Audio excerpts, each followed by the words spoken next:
During the school week, Room 256 in Davis Shaughnessy Hall spends its time hosting economics, accounting, and marketing lectures for St. Louis University business students. But every Sunday during the school year, the tables are pushed against the walls, the blinds opened, and a flood of middle schoolers enter.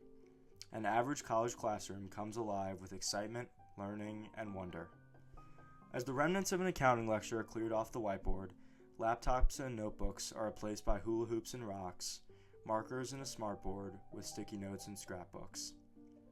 256 transforms into its alter ego, a space of community and learning for a group of 7th graders traversing a distinctly transitional period of their lives.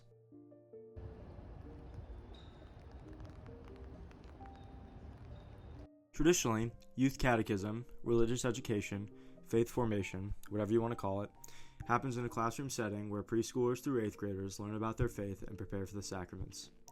Typically, this happens through a catechist, a volunteer teacher that teaches students through a textbook.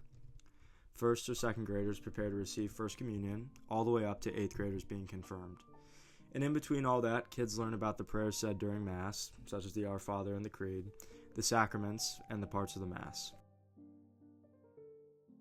Since Vatican II, the grassroots religious education model through each individual parish has become almost a universal experience for American Catholics. And while receiving a textbook education is fine, it doesn't exactly have 12-year-old kids rolling out of bed on a Sunday at 7:30 a.m. For me, this model of RE, that's what we'll call religious education from now on, often fails to provide kids an outlet for learning about God and connecting to Him through their own lives. This is especially true for middle schoolers, who come to church with all different levels of maturity, relationship with God, and definition of what church is.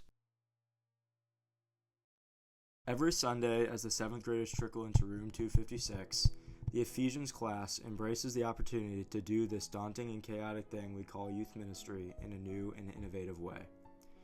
Past the students and teachers sitting on a floor in the circle, yes, you heard that right, teachers, plural, the suitcases filled with sticky notepads and the portable speaker, the mission of Ephesians becomes clear: to give the 7th graders a space to demystify who God is, where the Spirit is at work in each and every one of their lives, and to know that God loves them.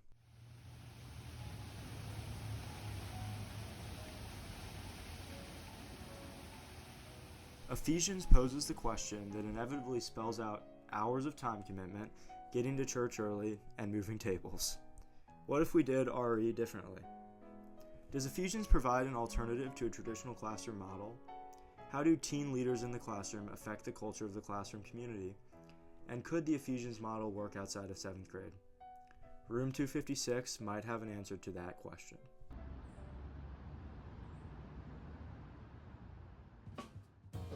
So, in the spring of 2022, Julie Killian asked if I would help her brainstorm ideas for middle school programming for College Church. And I said, sure, I can help brainstorm, that's no problem. So we got together and we kind of started talking about ideas. And I went into it thinking that I would just give her some ideas and then back off, because my son Jonah, my youngest, was going into 7th grade, and I knew that soon we would get to sleep in a little later on Sunday mornings, and I didn't plan to get very involved. But then I started noticing just floods of ideas when I was trying to work, when I was trying to sleep, when I was running errands, and lots of ideas about what kind of program to build and how to build it. And I knew then that that was a call from God. I knew for sure that because I couldn't sleep, because I was on fire with, oh my gosh, this would be so cool, that was God talking to me. And I think that I know from my experience in middle school and high school that I grew in my faith because it became personal and because I started to know God as something in my life and not just something to study or memorize facts about. So we started talking and started pulling together resources and building something that would be like a Christ encounter type experience for kids the year before confirmation to make faith more personal. And it went from there.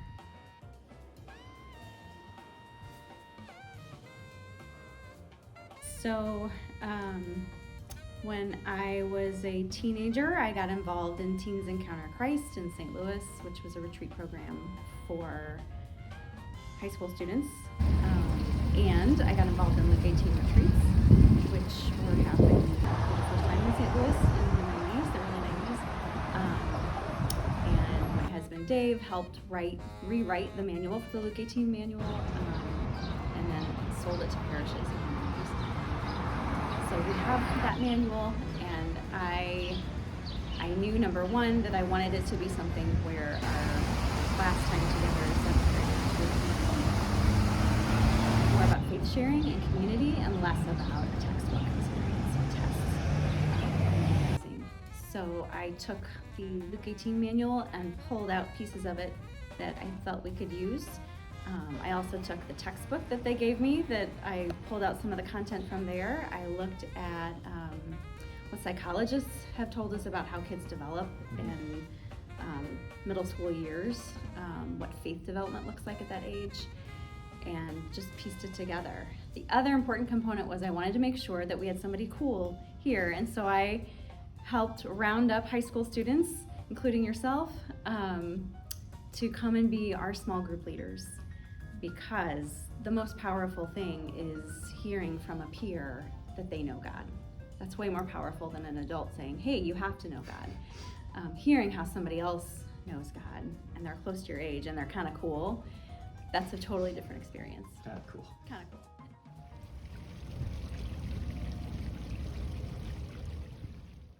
And one of the things that makes me think, especially the quote that kind of vision revolves around, it talks about the breadth and the width and the height.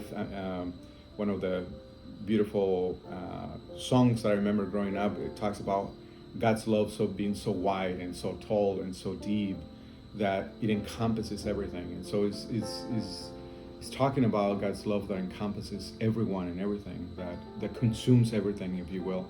And I think that's part of the mission of the church, to be able to create spaces where God's love is what gives everything meaning. And obviously we're, even right now as we're doing this is on Holy Saturday. And so we celebrate the mystery of our faith, which is knowing that if we're consistent with God's love and God's forgiveness, that we're also resurrecting every day with God, that we become sources of mercy and love and forgiveness to other people.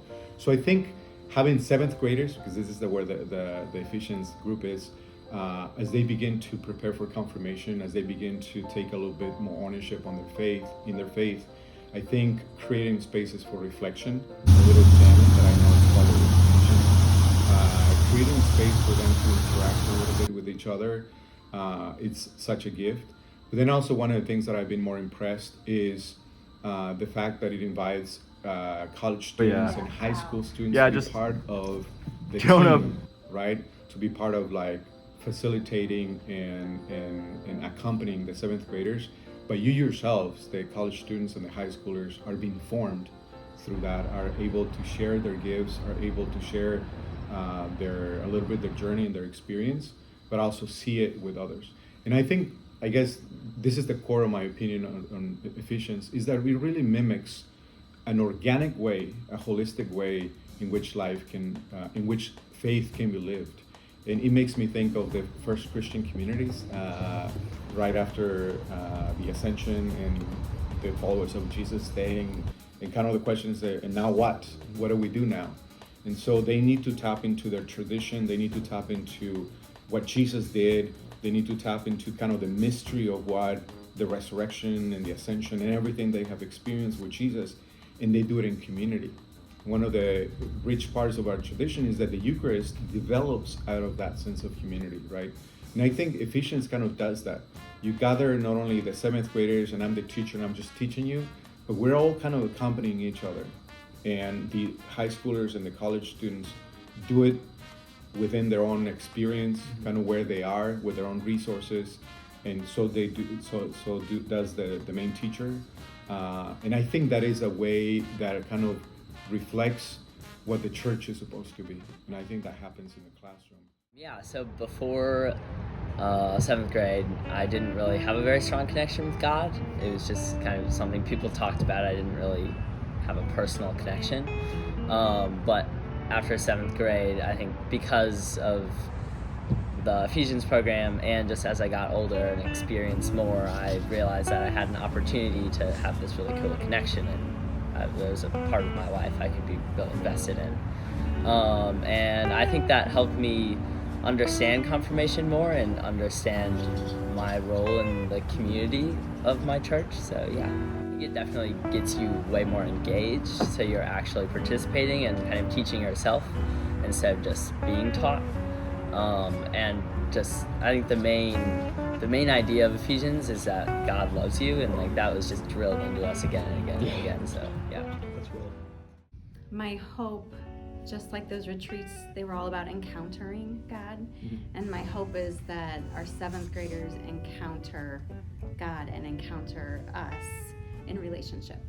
So my goal was to make it look not like a classroom at all. So we come into this classroom in the building that Salut provides for us, and we clear out the furniture and make it a big open space. We use icebreakers, we use small group work, we use art, we use experiential things where we stand up and move, and we use talks. We use talks that our high schoolers build.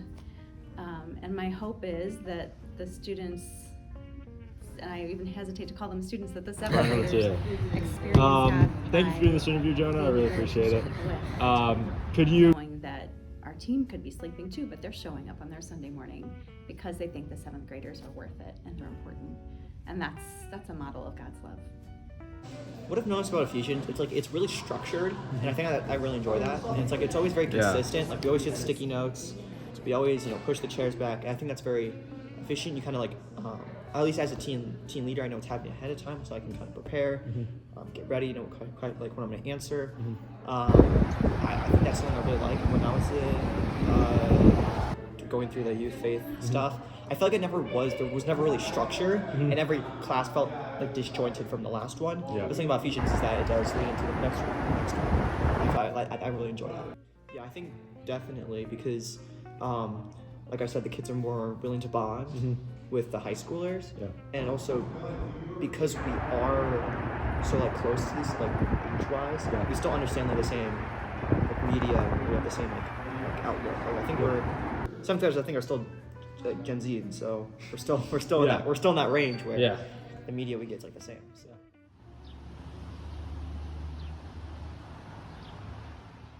During the summer after my freshman year, when Miss Ebenho asked me if I would be a teen leader in the 7th grade class, I was initially hesitant because I thought I was done with getting up an hour earlier on Sundays. Fortunately for me, my mom voluntold me to help in Ephesians. For the first couple of months, I was resistant to opening up in class and was still mad that I had to be there. But throughout the spring semester of my sophomore year, I warmed up to the idea and even began to enjoy class. I decided to come back the next year, this time of my own accord, and found that I began to see the 7th grade me in the kids in class, and as I was maturing, began to see what a cool opportunity I'd become a part of.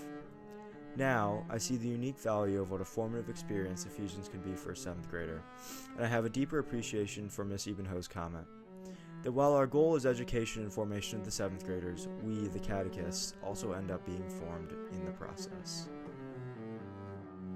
In a time when our society is becoming increasingly secular and many young people no longer see God as a priority in their lives, Ephesians exists in striking contrast. At its core, Ephesians is an alternative model for how we do religious education, and challenges catechists and 7th graders alike to examine the way in which we encounter God through a once-weekly class. I think that at the end of the day, Ephesians isn't necessarily better or worse than a textbook model of RE or Catechesis of the Good Shepherd. It's just different. Right now, it seems like Ephesians best serves 7th graders, but it hasn't yet been tried outside of that age group. As Miss Ebenho said, part of the beauty is that the model was so meticulously crafted that the catechist or age group may not matter, but rather the Christ encounter experience that Ephesians provides. Even though I'm graduating this year and I won't be in class every Sunday anymore, I know that new leaders will emerge and the next class of 7th graders will have a different yet incredible experience next year. Regardless, my hope remains that every Sunday when the 7th graders walk into room 256, they experience the joy of the good news, and for them to know how wide, how long, how high, and how deep is Christ's love.